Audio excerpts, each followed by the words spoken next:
지난 시간에 예수님께서 이제 배를 타시고 갈릴리 호수를 건너실 때 일어난 일을 살폈죠. 배를 타고 가는데 뭐가 부려져요? 큰 광풍이 내려쳤다라고 말씀했습니다. 그래서 그 큰 강풍 앞에 제자들이 무서워서 결국 주님 우리가 죽게 되었나이다 라고 소리치실 때 예수님께서 그 폭풍우를 잠잠하게 하시는 장면을 보았습니다. 그때 제자들이 뭐라 말했습니까?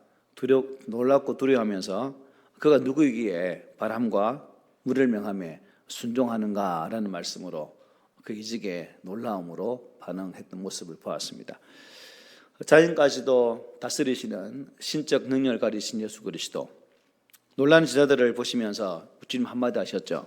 뭐라 말씀하셨어요? 너희 믿음이 어디 있느냐라고 물으셨습니다.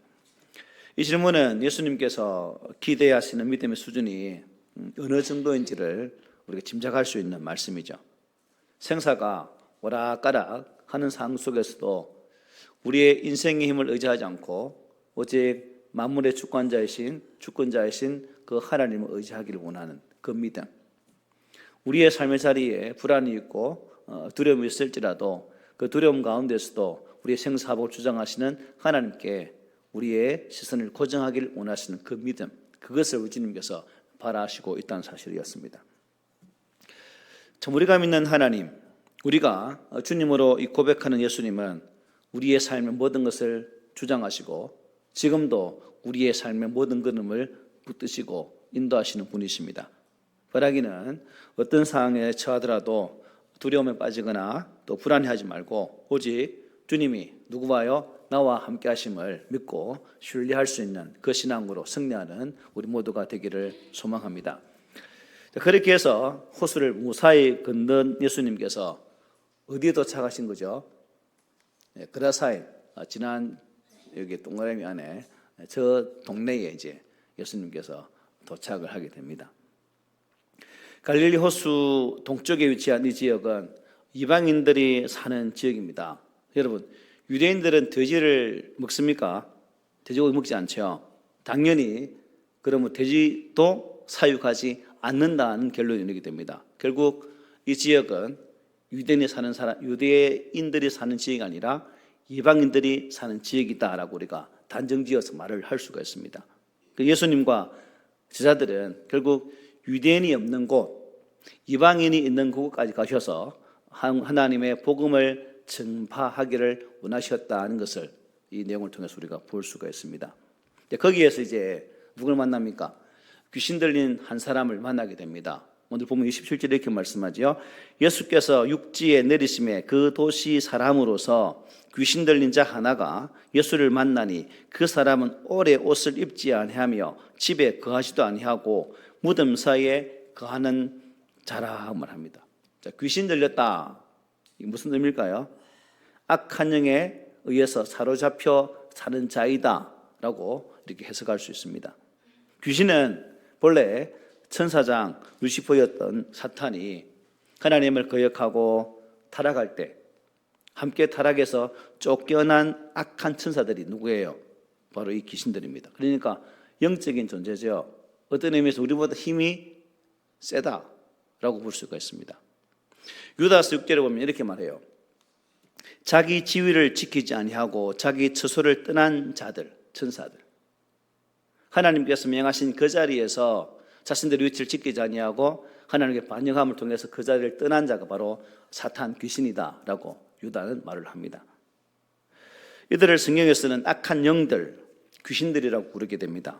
때때로 사람의 몸 안에 들어와서 우리의 마음과 생각을 지배하기도 합니다. 여러분 혹시 귀신 들린 분 한번 보셨나요? 저는 본 적이 있습니다. 말도 희한하게 하고요. 만약에 제가 이 김효성, 이 목소리 음성이 이 음성인데 다른 음성을 내더라고요. 그때 제가 대학 때인가 그때였는데 군사님 있는데 귀신 들려가지고 막 이렇게 힘들어하시다.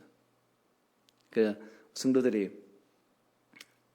가운데 두고 막 통성을 팍 기도하니까 귀신이 이제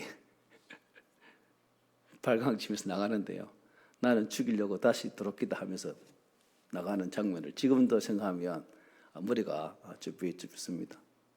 우리가 하나님의 영에 사로잡힌 자로서 참 이 악한 영에 지배당하면 얼마나 여러분 고통스럽겠습니까? 그러면 우리가 또 성령 충만해야 될 이유가 여기 있는 거죠. 들은 것들 틈타지 아니하고 오직 하나님의 영에 의해서 온전히 지배받는 그 삶이 우리 가운데 있어야 된다는 사실입니다. 자, 본문은 어쨌든 이 사람의 신상에 대해서 어떻게 해요? 아주 자세하게 잘 설명해줘요. 보니까 그 사람은 어떤 지역 사람이다? 도시 사람이다. 즉, 그 마을 출신 사람이었다. 우리 앞에 한번 돌아가면 이렇게 말하죠. 그 마을 출신이다. 그리고 이것은 그 마을 사람들이 그 사람에 대해서 잘 알까요? 모를까요? 잘 알고 있다라고 볼 수 있죠. 또 뭘 입지 않았어요? 오랫동안 옷을 입지 않았다라고 표현합니다. 완전히 벌거벗은 그런 뜻은 아니겠지만 그야말로 헐벗은 그런 상태다. 또 어떻게 집에 거하지 않고 무덤 사이에 거했다라고 본문 우리에게 말씀하고 있습니다. 그런데 스스로 거기에서 거한 것이 아니죠. 어떻게 마을 사람들에 의해서 강제적으로 고립되어진 삶을 산 사람이 오늘 본문의 주인공입니다. 29절 가로 안에 본문을 읽어보면 이렇게 말씀하고 있죠. 가로 귀신이 가끔 그 사람을 붙잡음으로 그를 쇠사슬과 고랑에 매여 지켰을 때 그 맨 것을 끊고 귀신에게 몰려 광야로 나갔다라고 말합니다. 마을 사람들에 의해서 강제적으로 쇠사슬과 고랑에 매여서 무덤가에서 지내던 사람, 그가 이제 도망가지 못하도록 온몸에 쇠사슬을 매인 상태죠. 그리고 손과 발을 어떻게 해요?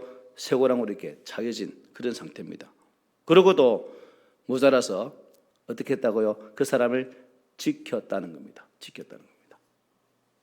그런데 그렇게 했음에도 귀신의 힘이 얼마나 센지 마치 예수님께서 오시는 날 그 쇠사슬과 고랑을 끊어버리고 도망을 치게 된 겁니다.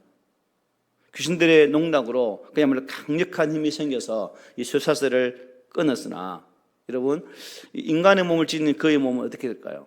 상하겠죠. 일단 귀신의 능력에 힘에 의해서 막 몸은 움직이지만 육체를 입은 그 사람 몸은 많이 상하게 된다는 겁니다. 그렇게 도망친 순간에 예수님 일행과 마주치게 되죠. 예수님께서 보시고 얼마나 불쌍히 여겼을까요? 한눈에 귀신이 들린 것을 짐작하신 예수님께서 그에게 이런 말씀하시죠. 이미 들은 귀신을 명하사 그 사람에게서 나오라고 말씀하셨습니다. 그 사람에게서 나오라. 예수님 명령에는 능력이 있죠. 그래서 예수님의 이 명령을 들은 귀신은 어떤 반응을 보일까요? 28절에 보면 우리 함께 봅시다. 시작. 예수를 보고 부르짖으며 그 앞에 엎드려 큰 소리로 불러 이르되 지극히 높으신 하나님의 아들 예수여, 당신이 나와 무슨 상관이 있나이까? 당신께 구하노니 나를 괴롭게 하지 마옵소서 하니라고 말씀합니다. 예수의 명령을 들은 귀신은 한눈에 그분이 누구인지를 알아본 거죠. 곧바로 그 앞에 엎드려서 지극히 높으신 하나님의 아들 예수여, 당신이 나와 무슨 상관이 있습니까? 나를 괴롭게 하지 마세요 라고 큰 소리를 지르게 됩니다. 우린 여기서 놀라운 것을 알 수 있죠. 사람들은 예수님이 누구신지를 바로 알아보지 못하지만 영적인 존재인 귀신들은 예수님을 곧바로 알아보았다는 겁니다. 영적인 존재이기 때문에 영적인 존재를 금방 알아보는 거죠. 여기서 우리가 생각해 볼 것은 귀신은 예수님을 알아보고 어떻게 했습니까? 땅에 엎드렸습니다. 엎드림의 의미는 복종한다는 의미도 있지만 그냥 회피하고자 하는 의미가 있죠. 본문에서는. 그런데 이 귀신은 예수를 알아보았지만 예수에 대해서 경배합니까? 안 합니까? 경배는 하지 않습니다. 예배는 하지 않습니다. 이것이 귀신 실체입니다. 고로 우리가 신앙생활을 하면서 예수를 안다, 하나님을 안다라고 하지만 정작 이 귀신처럼 하나님 앞에 참되게 예배하지 아니한 자도 있다는 겁니다. 결국 알미 중요한 것이 아니라 그 알미를 통해서 우리를 있게 하신 그 하나님을 예배하고 경배하는 자리까지 나아가는 것이 더 중요하다는 사실을 깨닫게 되는 거죠. 오직 예수님을 알고 또 믿고 예배함으로 참 예수님 제자로 살아가는 그러한 성도가 참된 믿음의 자녀다라고 말할 수 있겠죠. 예수님은 자신을 알아보는 귀신에게 뭘 하십니까? 이름을 물어봐요. 30절 보면 이렇게 말하죠. 예수께서 내 이름이 무엇이냐 물으신즉 이르되 군대라 하니 이는 많은 귀신이 들렸음이라 하고 말씀합니다. 이름이 있다는 것은 귀신이 단순한 정신병이 아니고 뭐예요? 인격적 실체를 가지고 있는 자다. 귀신도 인격이 있다는 거죠. 쉽게 말해 이름이 있다는 것은. 이 귀신은 자기 이름을 뭐라 표현했습니까? 군대라고 해서 군대. 이탈리아스로 라틴어죠. 그러니까 레기온이면 어떤 숫자냐면 로마식 군대를 표현하면 최소한 6,000명입니다. 이 군대의 귀신의 수가 몇 개라는 거죠? 6,000마리. 6,000개 표현 어떻게 하죠? 하여튼 6,000으로 구성되어진 그러한 큰 귀신입니다. 막달라 마리아가 여러분 몇 귀신? 7귀신 들렸죠. 긴가민가? 7귀신 들렸어요. 막달라 마리아가 7귀신 들렸어요. 그러니까 막달라 마리아에게 든 귀신보다 엄청나게 강력한 그런 귀신이 지금 이 그라사 광인의 몸속에 들어가 있었다는 겁니다. 여기서 알 수 있는 것은 아무리 강력한 군대 귀신들 할지라도 예수 앞에서는 뭐예요? 고양 앞에 쥐의 모양으로 발발발 기게 된다는 겁니다. 예수의 말씀 앞에 꼼짝도 못하는 그 사탄의 실체를 우리가 이 말씀에서 분명히 볼 수가 있습니다. 그러면 우리도 예수님 이름으로 귀신을 대적할 수 있다 없다 있는 거예요. 우리의 영이 힘들 때 공고할 때 예수 이름으로 선포하는 것도 너무 중요한 거죠. 그래서 야고보 사도는 이렇게 말합니다. 그런즉 너희는 하나님께 복종할지어다 마귀를 대적하라 그리하면 너희를 피하리는 말씀했거든요. 이건 대적하십시오. 영적으로 고통받을 때 저 결혼 초기에 잠자리에서 여러분 사탄하고 진짜 많이 싸웠습니다. 혼자서 뭐 물러가라 엄청나게 다투었던 적이 있거든요. 아마 그때가 영적으로 많이 힘들었나 봐요. 그래서 막 잠자면서 말은 안 나오는데 물러가라 이렇게 했던 기억이 납니다. 이 군대 귀신도 지금 예수님의 그 명령 앞에 어찌할 바를 모르는 거죠. 예수님의 이름 앞에 지금 벌벌 뜨고 있습니다. 우리의 힘과 능력이 아닌 누구요? 예수 그리스도의 그 능력이 있음을 믿으시고 우리도 우리 연약함 속에서 예수의 권능으로 외치고 승리할 수 있는 그런 성도가 되었으면 좋겠습니다. 그런데 이 군대 귀신들이 예수님께 부탁을 해요. 그죠? 이어지는 31절로 33절을 보면 이렇게 부탁을 합니다.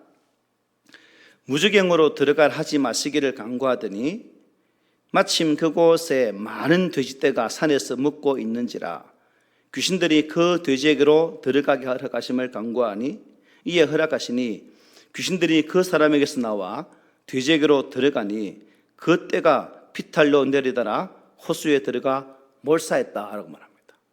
몰사. 자, 무주경으로 들어가라고 하지 말아달라는 부탁을 하죠. 무주경 한자 말인데 풀어보면 밑이 없는 구덩이입니다. 끝이 없는 구덩이죠. 밑받침이 없는 그야말로 지역 쫙 끝으로 계속 떨어지는 그런 장소. 비록 이것이 한자어로 만들어낸 합성어이긴 하지만 원문에 보면 바닥이 없는 이라 되어 있거든요. 바닥이 없는. 아주 잘 표현한 말씀이죠. 밑바닥이 없다는 것은 이곳이 그야말로 절망의 나락으로 끝없이 떨어지는 공포스러운 공간이다 하는 사실을 알 수가 있습니다. 성경에서는 이곳을 멸망받을 사단이 어떻게 해요? 일시적으로 가두게 되어지는 감옥으로 표현합니다. 요한계시록 20장에 보면 또 그렇게 표현하죠. 귀신들도 자신들의 장래를 알까요, 모를까요? 알아요. 하나님께 잡히면 이 무지개 속에 갇히게 된다는 것을 안 거죠. 그럼 예수를 만났을 때 나로 저 속에 들어가지 않게 해달라고 지금 부탁을 하고 있는 거죠. 예수의 명령대로 이 사람에게서 나갈 테니까 차라리 어디로요? 돼지에게로 들어가게 해달라고 부탁을 하고 있습니다. 예수님은 그렇게 허락을 하시죠. 그러면 예수님은 왜 귀신들을 그냥 내쫓지 않으시고 이 돼지에게 들어가게 했을까? 돼지 주인이 좀 서운할 건데, 그죠? 손해잖아요, 손해, 그죠? 여기 중요한 이유가 있습니다. 더러운 귀신이 나갈 때는 그냥 얌전하게 나가는 것이 아니라 항상 해를 준다, 해코지를 한다고, 해코지를. 반드시 자기가 머물고 있었던 그 사람을 해치게 된다는 사실을 말씀해요. 예를 들어서 마가복음 9장에 보면 이렇게 말씀합니다. 예수께서 무리가 달려와 모이는 것을 보시고 그 더러운 귀신을 꾸짖어 이르시되 말 못하고 못 듣는 귀신아 내가 네게 명하노니 그 아이에게서 나오고 다시 들어가지 말라 하시매 귀신이 소리 지르며 아이로 심히 경련을 일으키게 하고 나가니 그 아이가 죽은 것 같이 되어 많은 사람이 말하기를 죽었다 하나 예수께서 그 손을 잡아 일으키시니 이에 일어서니라고 말합니다. 이 아이에게는 더러운 귀신 하나가 있었습니다. 하나가. 그 귀신이 나가면서 아이를 어떻게 해요? 심한 경련을 일으키게 되었다. 제가 보았던 그 권사님도 그냥 막 뒤로 넘어졌거든요. 똑같아요, 장면이. 그래서 마치 죽은 것 같이 되었다고 말씀해요. 귀신이 축출될 때는 악의 육체가 견디지 못할 정도로 아주 극심한 충격을 받는다는 겁니다. 한 놈의 귀신이 이 정도면 여러분 군대 귀신같이 수많은 귀신들이 나갈 때는 어떻게 되겠습니까? 이 그라사의 광인, 즉 귀신들 사람이 어떻게 되겠어요? 큰일 나겠죠. 물론 주님은 그 사람이 죽더라도 다시 살릴 수 있는 권능을 가지신 분이지만 어쨌든 주님의 관심은 그가 당할 고통이었다는 거죠. 그 고통을 줄이기 위해서 주님은 그냥 귀신들의 요구를 받아 주었다는 겁니다. 한 영혼을 위해서. 예수님이 허락하시자 귀신들이 돼지떼에게로 들어가게 되죠. 그런데 귀신들이 들어가자마자 놀란 돼지가 어디로 갑니까? 바다로 확 달려나가죠. 몇 마리일까요? 마가복음 보면 2,000마리라고 표현해요. 2,000마리. 마가복음 5장 13절에는 2,000마리라고 표현하고 있습니다. 어쨌든 이 돼지떼들이 그냥 다 바다에 들어가 죽게 됩니다. 이때 돼지들만 죽는 것이 아니라 그 속에 있던 군대 귀신들이 모두 다 어떻게 해요? 호수 깊은 곳에 있는 무지갱에 갇히게 되는 겁니다. 주님께서는 한 영혼을 구원하기 위해서 돼지 2,000마리를 희생시킨 거예요. 한 영혼을 위해서. 그럼 우리는 아까 말한 것처럼 돼지 주인은 어떻게 됩니까?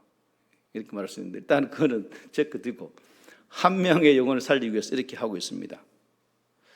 이 소식이 어떻게 됩니까? 동네에 전해지게 되죠. 본문 34절부터 37절에 보면 이렇게 말합니다. 치던 자들이 그 이루어진 일을 보고 도망하여 성내와 마을에 알리니 사람들이 그 이루어진 일을 보러 나와서 예수께로 귀신 나간 사람이 옷을 입고 정신이 온전하여 예수의 팔치에 앉아 있는 것을 보고 두려워하거늘 귀신 들렸던 자가 어떻게 구원받았는지를 본 자들이 그들에게 이르매 그라사인의 땅 근방 모든 백성이 크게 두려워하여 예수께 떠나가시기를 구하더라.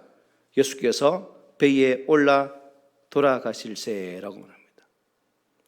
돼지를 치던 자들이 이 놀라운 광경을 바라보고는 마을로 가서 이 차 저 차 이렇게 되었다는 사실을 알리게 되고 이에 온 동네 사람들이 어떻게 해요? 충돌하면서 예수에 대해서 어떻게 해요? 나가라 우리 동네에서. 그리고 귀한 한 장을 보게 되죠. 귀신 들리는 그 사람이 발치에 가만히 앉아있는 모습도 보게 됩니다. 동네 사람들의 반응, 그 귀신 들렸던 사람이 고침을 받은 장면을 보고 그들이 보였던 장면은 두 가지입니다. 하나, 놀라웠다는 거죠. 있을 수 없는 일이 일어났다는 겁니다. 인간으로서는 도저히 감당하지 못해서 자신들은 고랑고 쇠사슬로 그를 묶어서 하도 집에 있으면 난장판을 치니까 무덤 사이에 두었고 보초를 세워 지켰던 그 사람 예수를 만난 이후에 그 귀신 들림으로부터 해방되었다는 그 사실 앞에 그들은 놀라게 됩니다. 다른 하나는 2천만 원 되는 돼지떼가 몰사했다는 거죠. 그것은 그들의 소중한 재산이라고 말씀드렸습니다. 그 애지중지하던 키우던 돼지떼가 하루아침에 몰사했다는 겁니다.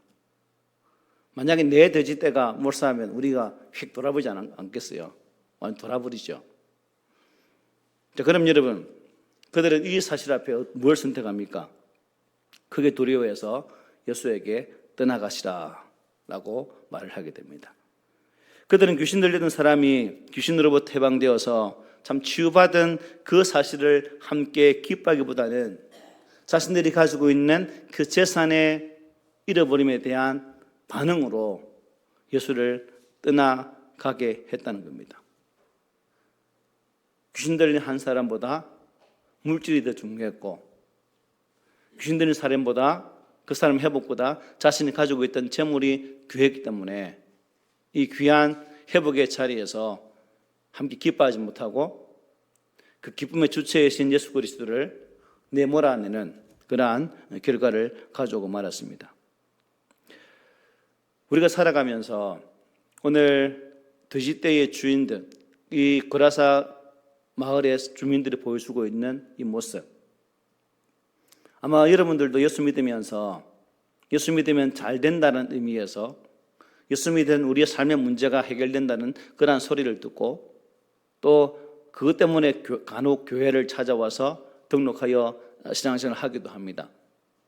그런데 어떤 분들은 예수를 믿어도 변화도 없고 예수를 믿으면 믿을수록 더 갈등만 생기고 예수를 믿으면 믿을수록 되는 일이 더 없이 더 꼬이는 그 현상 앞에 예수 믿어도 별 볼 일 없네 라고 반응하는 이 거라사 지역의 사람들처럼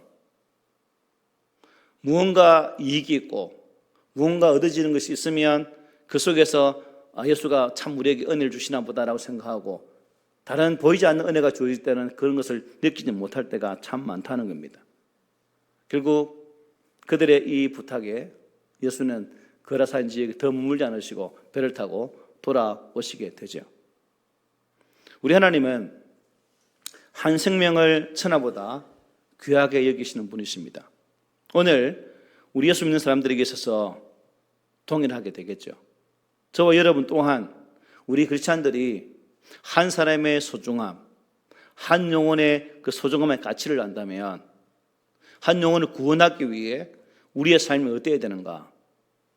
우리들 또한 비록 삶의 자리에 이런 재정적인 필요가 사라질 수도 있겠지만 그럴지라도 한 영혼을 위해 우리의 모든 것을 들여서 감당할 수 있는, 전도하면 솔직히 이게 많이 들잖아요, 그죠?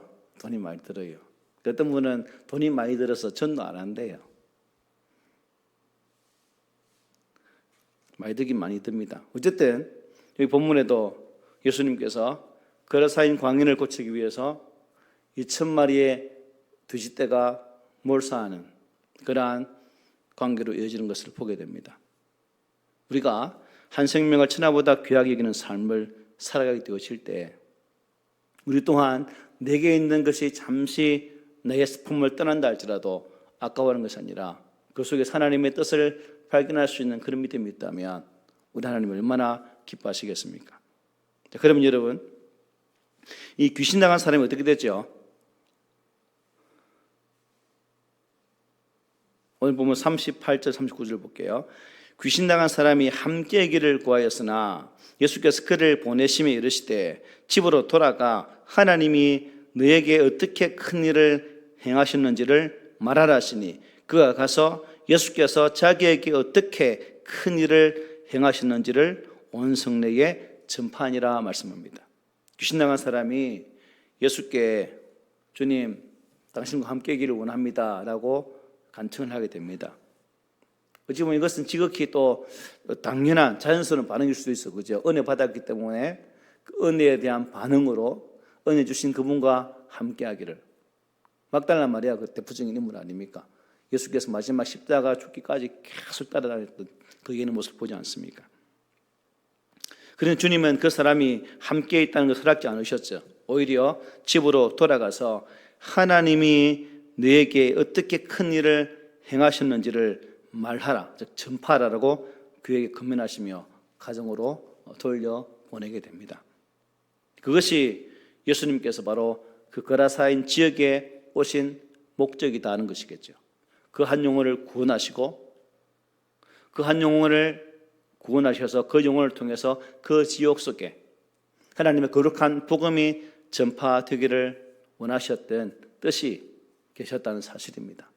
그리고 거라사 지역의 사람들의 반대 때문에 비록 예수님은 떠나왔지만 그 남아있는 한 사람, 이 광인 치유받았던 이 사람이 그 지역 속에서 주의 복음을 전하는 한 사람으로 남게 되는 거죠.